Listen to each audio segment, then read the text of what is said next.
Bonne année tout le monde. On est le 2 janvier pour le mois de février. Ah Tu veux que je commence à lire, René? ah oui, parce que je suis déjà plus capable de parler. Alors, aujourd'hui, on a un plus long texte. Jour 2, se libérer de l'ancien. Approfondissement.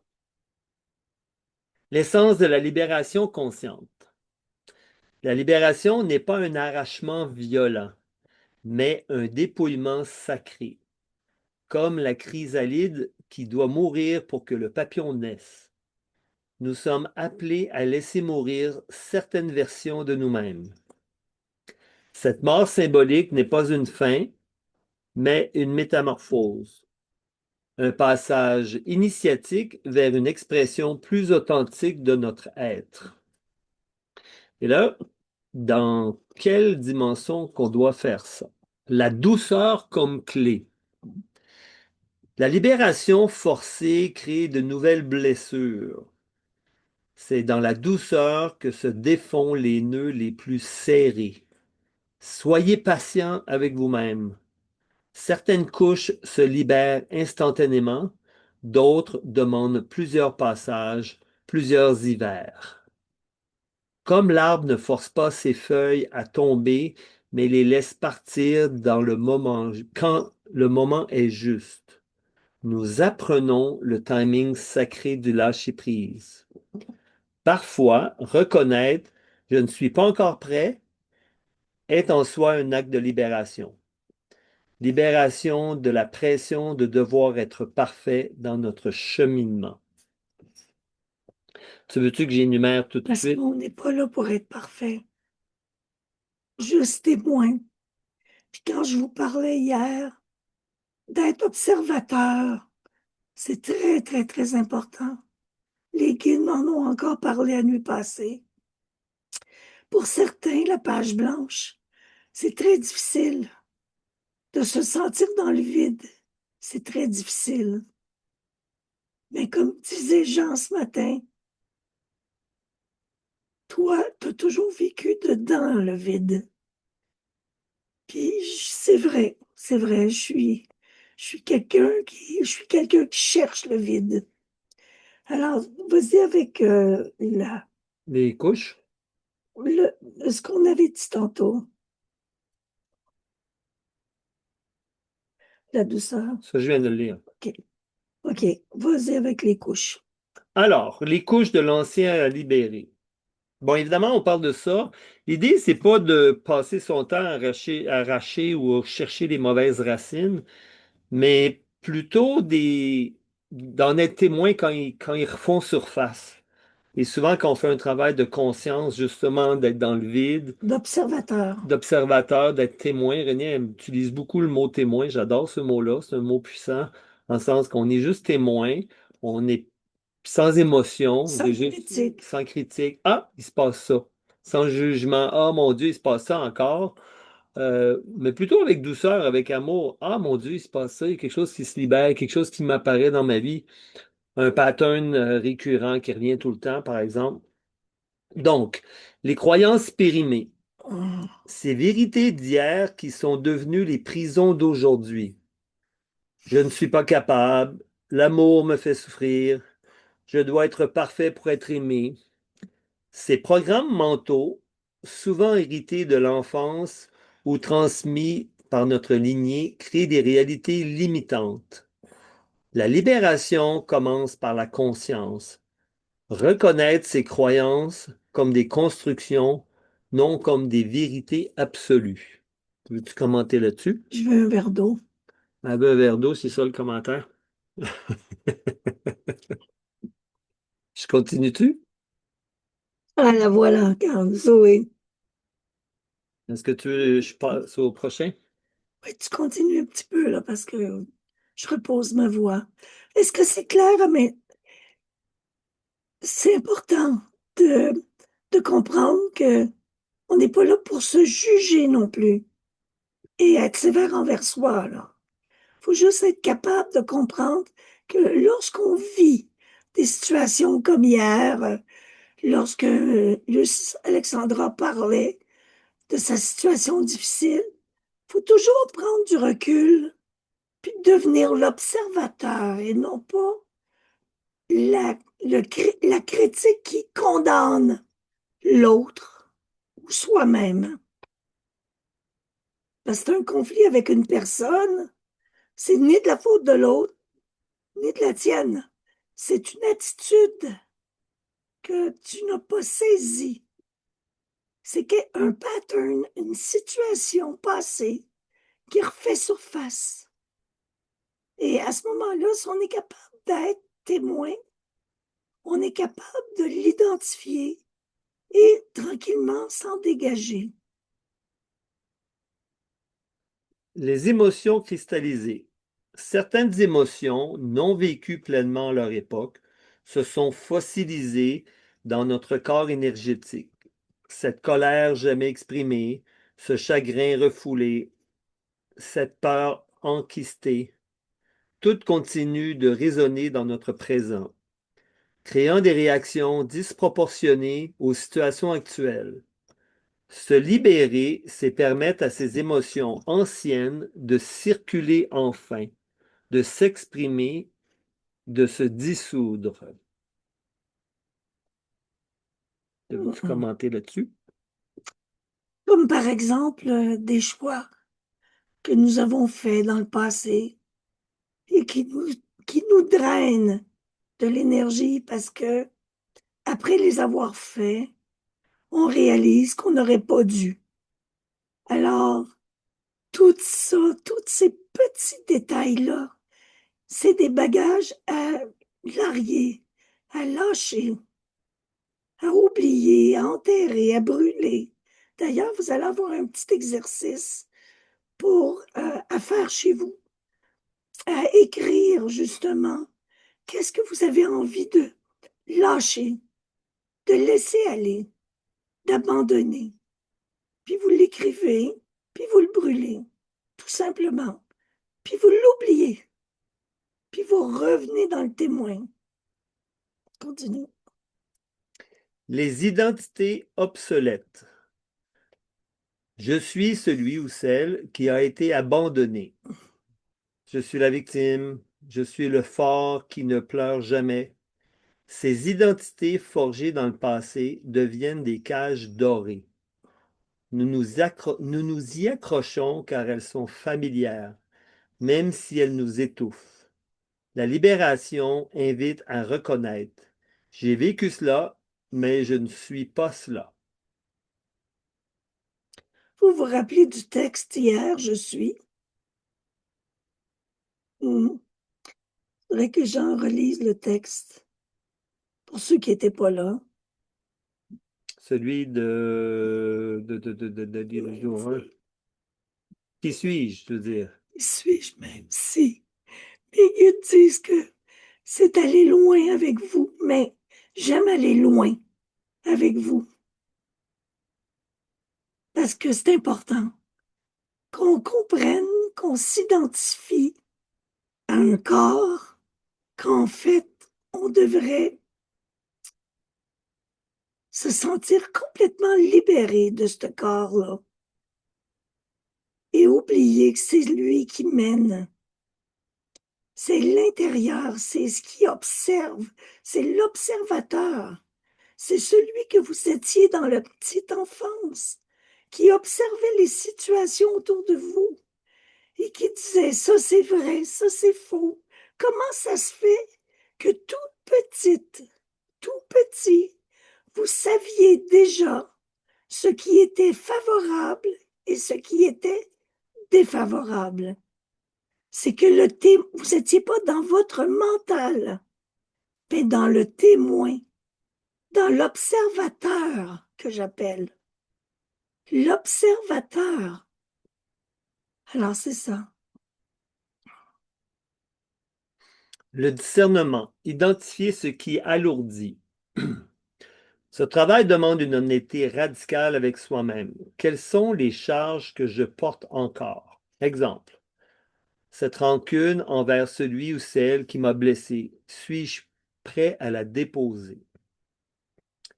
Deuxièmement, cette culpabilité pour les erreurs passées. Combien de temps encore vais-je me punir? Troisièmement, cette fierté qui m'empêche de demander pardon ou de l'aide, à quoi me sert-elle vraiment? Cette image de moi que je maintiens par peur ou jugement, qui serais-je sans elle? Ces attentes irritées de mes parents, sont-elles vraiment les miennes? Je continue. Maintenant, la pratique de la libération. L'écriture libératrice. Moi, je voulais qu'il se laisse inspirer. Pas qu'il lise, là, mais c'est plate lire, tu sais. En tout cas, J'ai du fun à lire, c'est peut-être plate à écouter, c'est ça que tu veux dire. c'est ça. T'es poli avec moi. Oui, mais t'es inspiré, alors je peux pas dire ce qui est écrit entre les lignes parce que c'est dans sa tête et dans son esprit. Qu'est-ce qu'il y a? Là, Lucci, Notre chat qui adore les écrans est en train de jouer avec vos faces qui bougent. Mais vous hum, la voyez pas parce qu'elle est en bas de la caméra. Anyway. Euh, excuse-moi, Jean. La pratique de la libération. L'écriture libératrice. Prenez un temps pour écrire une lettre à ce que vous êtes prêt à libérer. Adressez-vous directement, chère peur de l'abandon ou cher besoin de contrôle. Attends, Lucky. Ben, est en train de marcher Elle marche sur mon ordi. sur le clavier. Qu'est-ce qu'il fait, chouchoune? Allez, va jouer en bas. Ils m'ont fermé la porte parce que, Mais non, elle est encore ici. bon, Elle se laisse promener. OK. hum, Je reprends. L'écriture libératrice. Prenez un temps pour écrire une lettre à ce que vous êtes prêt à libérer. Adressez-vous directement. Chère peur de l'abandon ou bien cher besoin de contrôle. Reconnaissez son rôle, sa fonction protectrice d'autrefois, puis consciemment, donnez-lui la permission de partir. Deuxièmement, le rituel de la transmutation. Maintenant, écrivez sur du papier ce que vous libérez. Excusez notre chat. c'est parce qu'il y a beaucoup de gnomes dans ma maison. Les chats, ils voient des esprits puis ils courent après. C'est un petit peu bizarre. Parce que plus on médite, plus on attire des êtres de lumière autour de nous. Puis les chats les voient, puis ils virent fous. Et ce matin, soit mis à courir partout dans la maison. Puis d'habitude, c'est une chatte qui fait que dormir. Mais là, il y a eu beaucoup de monde la nuit dernière qui sont venus. Et c'est ça, ça paraît matin. Mes chats essayent de grimper au mur. C'est comme ça. Le rituel de la transmutation. Écrivez sur du papier ce que vous libérez. Brûlez-le en conscience, visualisant ces énergies retournant à l'univers pour se transformer. Le feu transmute. Il ne détruit pas, il transforme. Vos souffrances d'hier peuvent devenir la lumière de demain pour quelqu'un d'autre. Attends, je vais aller ouvrir la porte. Là. Allez, chouchou, va dehors. Là. Il trop tannant pour faire. Bye bye. Oh. Désolé. Et maintenant, la respiration du lâcher-prise. Tu veux-tu commenter ça? Non, non, continue. La respiration du lâcher-prise. À l'inspiration, accueillez avec douceur ce que vous êtes prêt à libérer. Nommez-le intérieurement. À l'expiration longue et profonde, visualisez cette énergie qui quitte votre corps, retournant à la terre. Répétez jusqu'à sentir un allègement. Je vais répéter, c'est un exercice de fun. La respiration du lâcher-prise. Donc, quand vous inspirez, accueillez avec douceur ce que vous êtes prêt à libérer. Nommez-le intérieurement. Peux-tu donner un exemple? Pour chaque méditation que vous faites, si vous travaillez cet exercice, vous allez aller beaucoup plus loin. Maintenant, je voudrais libérer des peurs ou des angoisses. ou des tensions. Alors, à chaque expiration, je me libère de mon anxiété, par exemple. Exactement. Donc, quand je l'inspire, je dis anxiété, je le reconnais. Puis là, l'expiration longue et profonde, je visualise cette anxiété qui s'en va, Exact. qui quitte mon corps, retournant à la terre. Puis tu respires par le nez et tu expires par la bouche. OK. Puis là, on répète ça jusqu'à... Puis C'est comme ça qu'on nettoie une situation. là, vous faites ça jusqu'à temps que vous vous sentez allégé.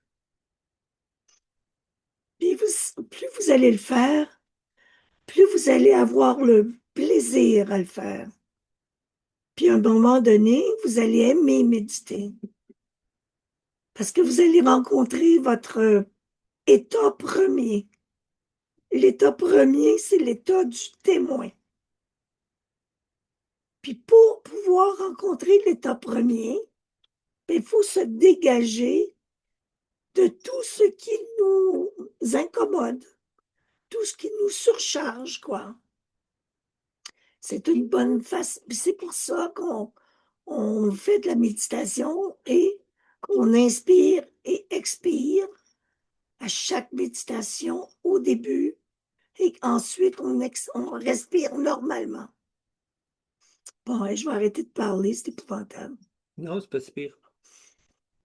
Alors, je reviens au premier paragraphe au début. La douceur comme clé. Donc, la libération forcée crée de nouvelles blessures. Donc, si vous forcez à vous libérer, ça va vous créer plus de dommages. C'est avec la douceur que les nœuds les plus profonds vont se défaire. Soyez donc patient avec vous-même. Certaines couches vont se libérer instantanément, d'autres vont prendre plusieurs fois, plusieurs passages. Comme l'arbre qui force pas ses feuilles à tomber, mais les laisse partir quand le moment est juste. Nous apprenons le timing sacré du lâcher-prise. Parfois, reconnaître je ne suis pas prêt en soi est un acte de libération. Libération de la pression de devoir être parfait dans notre cheminement. Ben, c'est ça. C'est parce qu'on n'est pas là pour être parfait. On est juste là pour se retrouver. Bon, bon, bon, ça va être Il y a enregistré. une guerre là-bas. OK, c'est Mon bon. chat est en train de se battre avec la porte.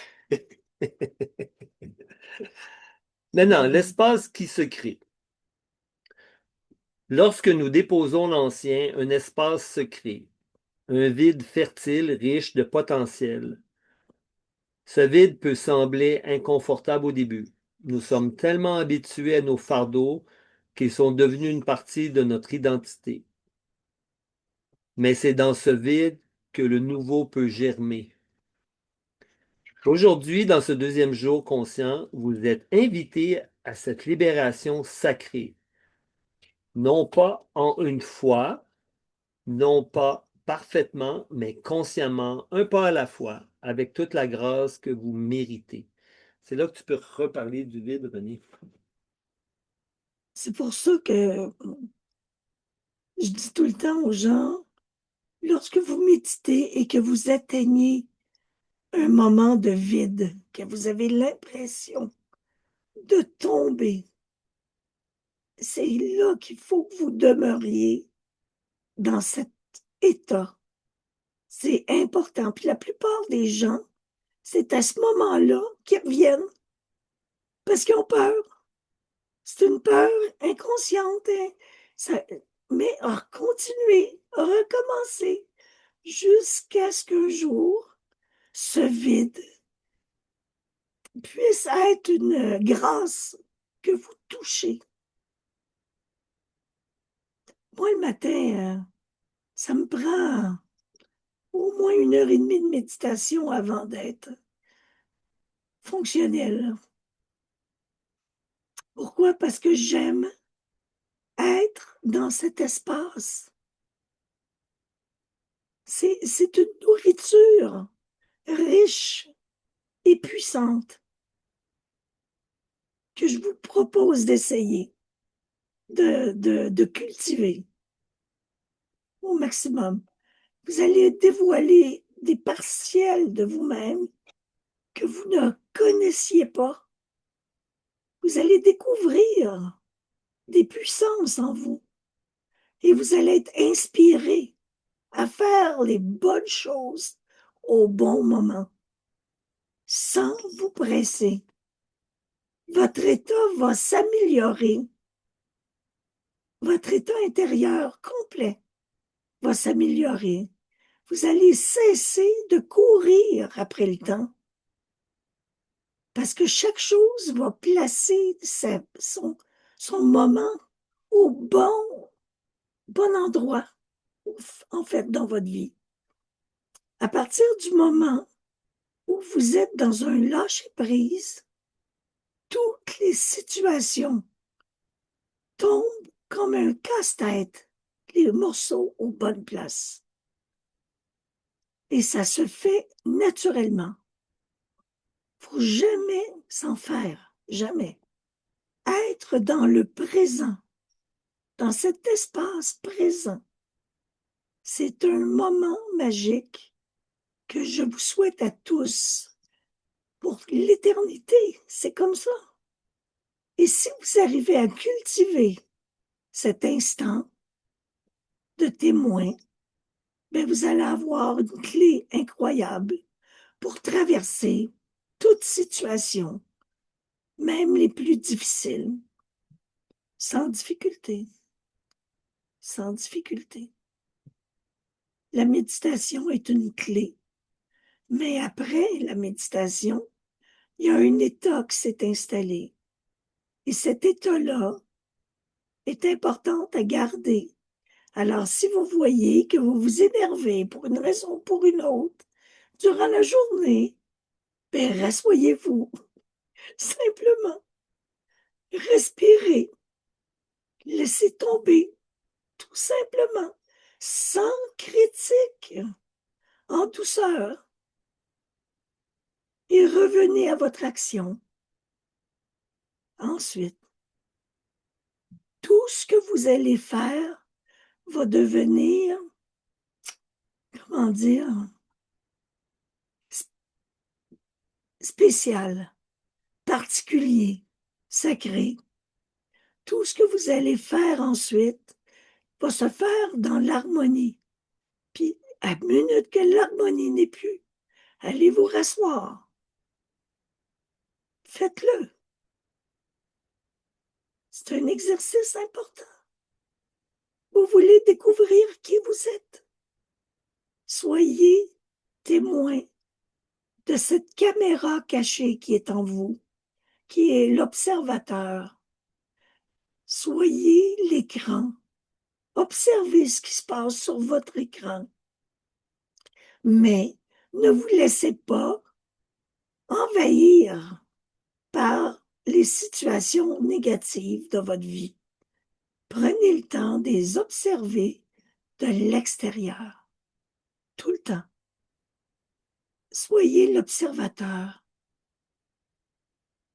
Soyez le témoin. Continuons.